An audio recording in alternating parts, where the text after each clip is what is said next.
Welcome back to Campaigns and Elections in America. In our last segment, I talked about the constitutional design and the way in which the founders of the Constitution tried to design a system that would permit democracy to play an important role in the selection of our leaders, but in ways that didn't permit democratic impulses to too rapidly affect the kinds of public policies and practices of the country. So they designed a system of a division of labor with different branches of government, also separation of powers within the legislative branch, different kinds of methods for selecting the leaders of the elective branches as well as the judiciary, different time frames for those offices and that sort of thing. That is what most people think of when they think about American government. When you hear people talk about American government in the press, they are typically talking about the government in Washington. Obviously, in terms of dollars, it is the dominant government in the United States, but it's only one. And so in this clip, I want to spend just a little while talking with you about the types and density of governments that exist in the United States today.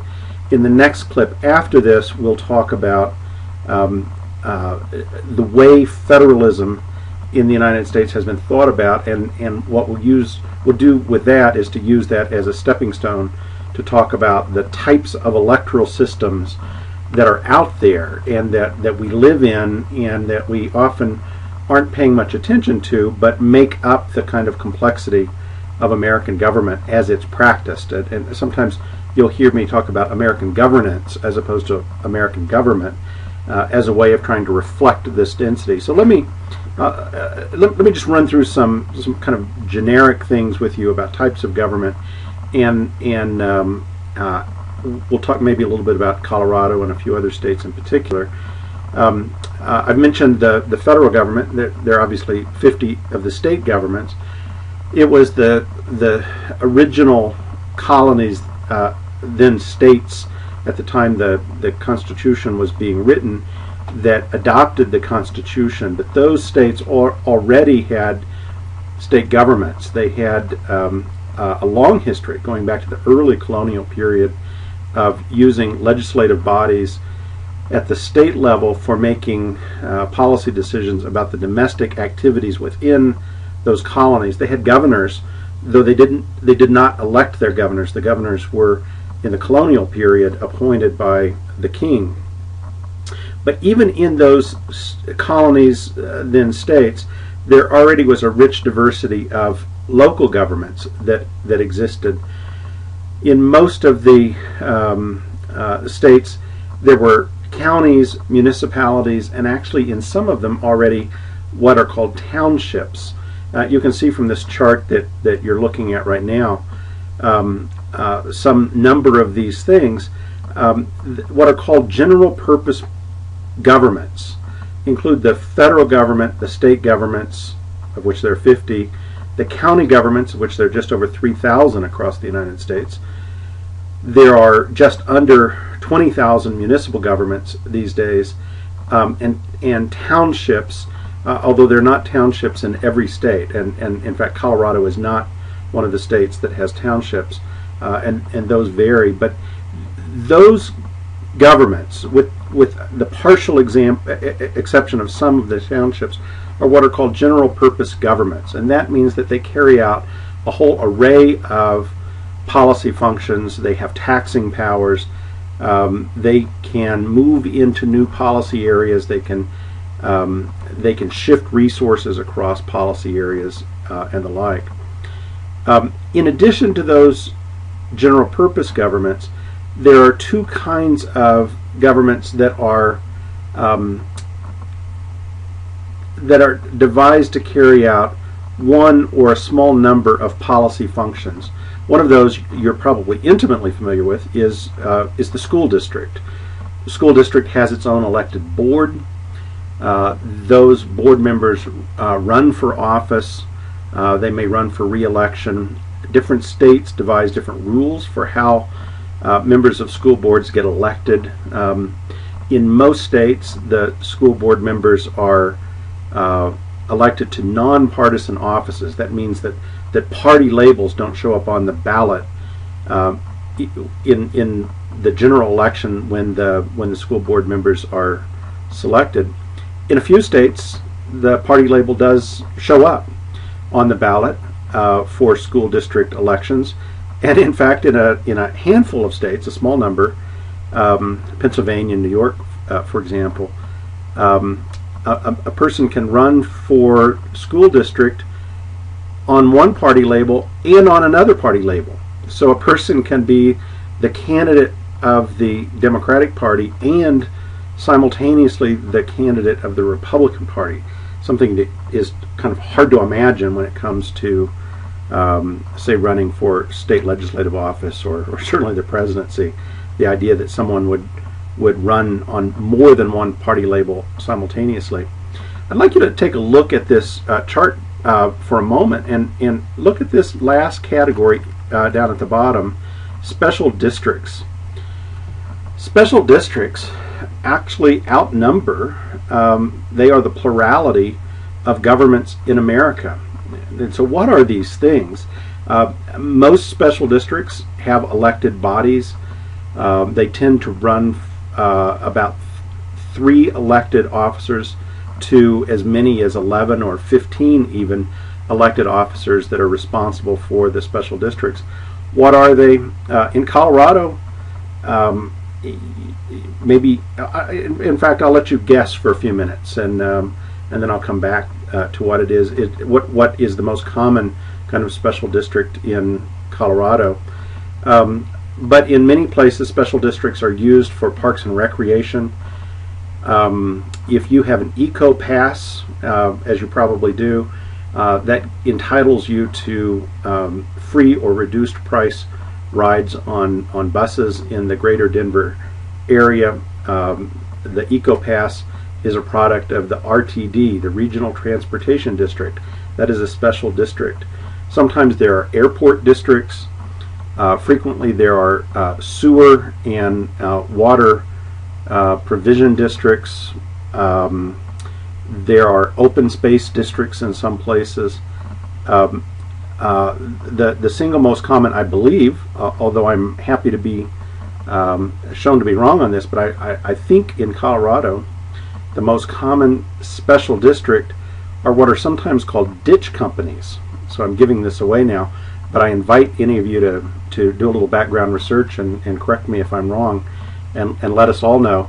Ditch companies are the special districts that control the flow of water from the mountains, the snowmelt, into reservoirs that have been constructed all across the state to capture water and make it available to municipalities, to small towns, to in particular to farmers. But what I want you to see in the aggregate, and then we'll maybe look at a couple of states here, is that there are a lot of governments in the United States, almost, not quite, 90,000 as of 2007. If we look at the employment, you get an interesting picture. The civilian employees of the federal government are about 2.6 million people work for the federal government. State governments, about 4.3 million. County governments, about 2.6. Municipal governments, about 2.6. Townships are pretty small. But notice the type of government that has the most employees in the United States. These are school districts. School districts employ lots of teachers. They also have administrators and coaches and custodians and school clerks and that sort of thing. But across the continent, Alaska and Hawaii, the United States as a whole, the most common government employee out there is the school teacher. We don't think of school teachers typically as bureaucrats, as people who are promulgating red tape and policies and procedures and so forth, but they are government employees, and they are responsible to elected bodies, school districts or school boards, in most states. that are independently elected. That is, they are a government with authority to raise taxes and allocate resources. Let's take a quick look at Colorado. I think I have it ready to show you. This is one of the spreadsheets that if you click on those hyperlinks you'll be taken to, and you can look at the different kinds of general purpose and special purpose governments. I want to show you Colorado here, and we can talk a little bit about the kinds of governments that exist in Colorado. You can see that there are about 2,400 governments total in Colorado. Probably never would have guessed that there were so many. Colorado per capita actually has quite a few governments. What are the most common? There are 62 counties. There are 270 municipalities. There are a lot of towns that are not incorporated, so there are a whole bunch of those that actually don't make it on the radar screen because they're essentially creatures of the state government.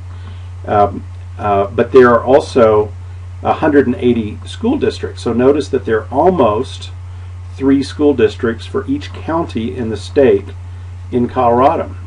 So if you grew up in Boulder County, you may have gone to a school in the Boulder Valley School District or in the St. Vrain Valley School District, which encompasses Longmont and some of the communities around Longmont, Lyons and Frederick and Firestone and so forth. So you could live in Boulder County. You might live in the city of Boulder. You would have a school district, of course the state, but you may also have some other special districts that are taxing units and providing services. One of the interesting things, if you're trying to guess which state had the most governments, I suspect it might take you a little while, but you can look at this chart and see the answer to that. I believe we have to flip over to the next page and double check. But I believe that it is Illinois. Let me scroll down with you, and we'll take a look down to the bottom. There are quite a few states with over 3,000 governments, including Wisconsin. Texas has just under 5,000. But look here at the state of Illinois. It has almost 7,000 governments. It is a government-rich place, and that means that a citizen of Illinois might actually be electing people to easily 10, 12, 15 governments that have different kinds of responsibilities for policies that the person takes for granted, whether that's the parks and recreation or what happens when they flush their commode, where that goes. There's a government that would be responsible for treating that sewer and making it suitable so that it could go downstream in one of the rivers through Illinois. There are just a host of governments in the state of Illinois. One of the assignments, the first assignment I'd like you to do, is to tell us how many governments in something about the government. So this is a short essay that I'd like you to do, about 150 words, that identifies the governments in which you live. Obviously the federal government and a state government, but I'd like you to identify the governments and how many people are elected in those governments. You can concentrate on just the ones that you would elect from your particular place. If you can't figure that out, you can tell us the total number of people that are elected to that government. Just make it clear in the essay. But I want you to get a sense of the richness of democratic practice in America. It's not just the constitutional design with the separation of powers and the bicameral legislature. As important as it is, the federal government is a tiny fraction of the total number of governments in which you live. So if you have any questions about this assignment, fire off a question, get clarification. I may need to clarify it for everybody, But what I basically want you to do is to identify the governments that have authority over the space where you live when you're in your hometown, and the people, the types of officers that are elected to run those governments. Due dates in just a couple of days. In fact, let me double check with you when that due date is. That essay is due by midnight Thursday, July 8th. So go ahead and get that to me.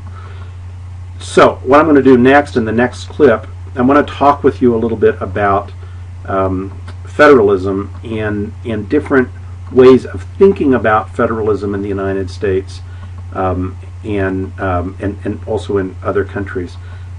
It's much more complicated than what I think most people think, and is much more organic and changeable, malleable than what I think most of us kind of think about when we think about government. So I'll close this and look forward to talking to you about federalism, and that'll be our segue into the formal discussion of the types of electoral rules and what difference those electoral rules may make, that we'll get to right after that.